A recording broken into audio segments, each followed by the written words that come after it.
সমস্যার ওপর সমস্যা, হিয়ারিং এ আপনার দেওয়া নথিগুলো আপডেটই করা হয়নি ইসিনেট পোর্টালে। এমনই একটি গুরুত্বপূর্ণ আপডেট উঠে এলো। বন্ধুরা, যদি আপনার তথ্য বা নথিগুলো আপডেট করে না দেওয়া হয় তাহলে তো ফাইনাল লিস্টে আপনার নাম উঠবেই না, তাই তো? দেখুন বন্ধুরা, আপনারা অনেকেই হিয়ারিং এ গিয়েছেন বা আপনারা হিয়ারিং এ গিয়ে নথি দিয়েছেন ইআরও বা এইআরওদের কাছে, বা অনেকেই এখনো হিয়ারিং এ যাবেন, আপনাদের ডেট রয়েছে, বা অনেকের নামে এখনো পর্যন্ত হিয়ারিং এর নোটিশ আসেনি, আপনারা পরবর্তীতে যাবেন। দেখুন, এক্ষেত্রে কি হয়েছে, যারা হিয়ারিং এ গিয়েছে তারা তো ইআরও বা এইআরওর কাছে তো নথি দিয়েছে, তো সেই নথিগুলো ইসিনেট পোর্টালে এখনো পর্যন্ত আপডেটই হয়নি। তো যদি আপডেট না হয় তাহলে তো আপনার নাম পুরোপুরিভাবে বাতিল হয়ে যাবে।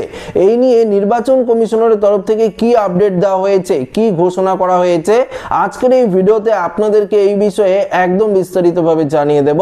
তো আশা রাখবো ভিডিওটিতে আপনারা প্রত্যেকেই প্রথম থেকেই শেষ পর্যন্ত সঙ্গে থাকবেন, এবং নতুন হয়ে থাকলে চ্যানেলটিকে সাবস্ক্রাইব করে পাশের দেওয়া বেল আইকনটিকেও প্রেস করে অল নোটিফিকেশনটিকে বাজিয়ে দেবেন।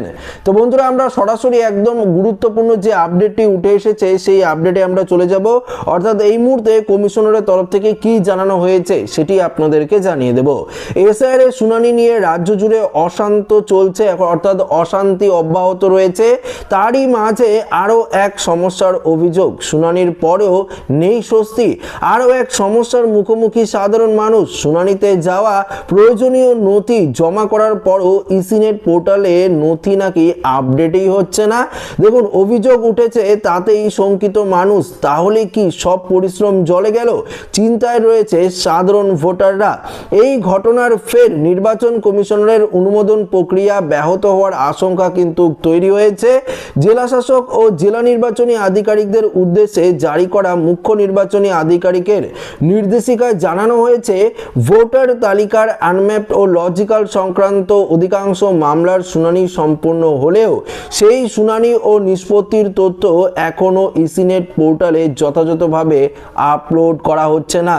এই পরিস্থিতিতে ইআরও ও এইআরওদের উদ্দেশ্যে একাধিক করার নির্দেশ দেওয়া হয়েছে। মুখ্য নির্বাচনী আধিকারিকের নির্দেশিকায় জানানো হয়েছে, শুনানির দিনেই হিয়ারিং হেল্ড কলামে রিপোর্ট আপলোড করতে হবে। সেই সঙ্গে আনম্যাপ ও লজিক্যাল ডিসক্রিপেন্সির সংক্রান্ত যাবতীয় নথি দৈনিক ভিত্তিতে আপলোডের নির্দেশও কিন্তু দেওয়া হয়েছে। এক্ষেত্রে কোনো কাজ বাকি থাকলে তা 26 জানুয়ারির মধ্যে শেষ করার কথা বলা হয়েছে। সেই সঙ্গে নির্বাচন কমিশনারের নির্দেশ, যাচাই প্রক্রিয়া সম্পূর্ণ হওয়ার সঙ্গে সঙ্গেই নিষ্পত্তির নির্দেশ জারি করতে হবে। সেই সংক্রান্ত রিপোর্ট একই দিনে ইসিনেট পোর্টালে আপলোড করতে হবে। তো বুঝতেই পারলেন বন্ধুরা, এখনো পর্যন্ত যে সমস্ত ভোটার রয়েছেন হিয়ারিং এ গিয়েছেন, আপনাদের তথ্যগুলো এখনো পর্যন্ত যদি আপডেট না হয়ে থাকে তাহলে কিন্তু ইআরও এবং এইআরওদের কড়া নির্দেশ দিয়েছে নির্বাচন কমিশন। তারা কিন্তু দ্রুত সেগুলো আপডেট করে দিচ্ছে। আপডেট যদি হয়ে যায় তাহলে আপনাদের কোনো চিন্তার কারণ নেই, আপনার নাম ফাইনাল লিস্টে অটোমেটিক উঠে যাবে যদি আপনারা বৈধ নথি দিয়ে থাকেন। দেখুন পরবর্তী আপডেট এখানে কি বলেছে, এছাড়াও কমিশনের নির্দেশ, শুনানি কেন্দ্রে কোনো রকম আইন শৃঙ্খলার অবনতি হলেই নিতে হবে অ্যাকশন। জেলা শাসক ও জেলা নির্বাচনী আধিকারিকদের উদ্দেশ্যে এটা কড়া বার্তা দেওয়া হয়েছে। এই ধরনের ঘটনা ঘটলে সঙ্গে সঙ্গে দায়ের করা হবে এফআইআর। চিঠিতে কড়া বার্তা মুখ্য নির্বাচনী আধিকারিক মনোজ আগরওয়ালের। অন্যদিকে এসআইআর এর বিএলওদের ভূমিকা নিয়েও কড়া বার্তা দিয়েছে জাতীয় নির্বাচন কমিশন। দায়িত্ব অবহেলা করলে বিএলওদের সাসপেন্ড করতে পারে ডিও।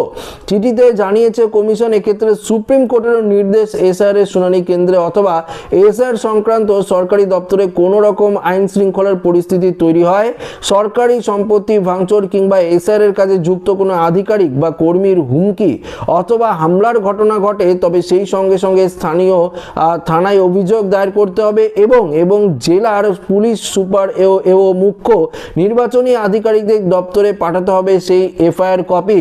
যদি কোথাও ভাঙচুর হামলা চলতে থাকে সেক্ষেত্রে অনির্দিষ্টকালের জন্য এসআইআর প্রক্রিয়া বন্ধ হতে পারে। এসআইআর এর হিয়ারিং প্রক্রিয়া সে নিয়ে তো আপনাদেরকে আগেই জানিয়েছি।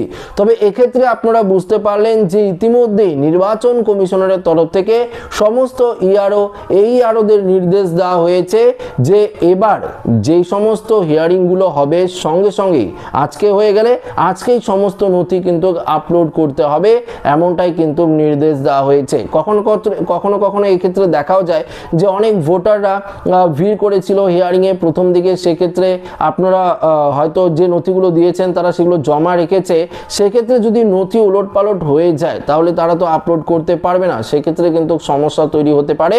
তাই জাতীয় নির্বাচন কমিশনারের তরফ থেকে নির্দেশ দেওয়া হয়েছে মুখ্য নির্বাচনী আধিকারিকদের, এবং মুখ্য নির্বাচনী আধিকারিক মনোজ আগরওয়াল সমস্ত ইআরওদের নির্দেশ দিয়েছে যে এবার কোনো কাজ পেন্ডিং রাখলে চলবে না, সমস্ত তথ্য কিন্তু আপলোড করতে হবে সঠিক সময়ে।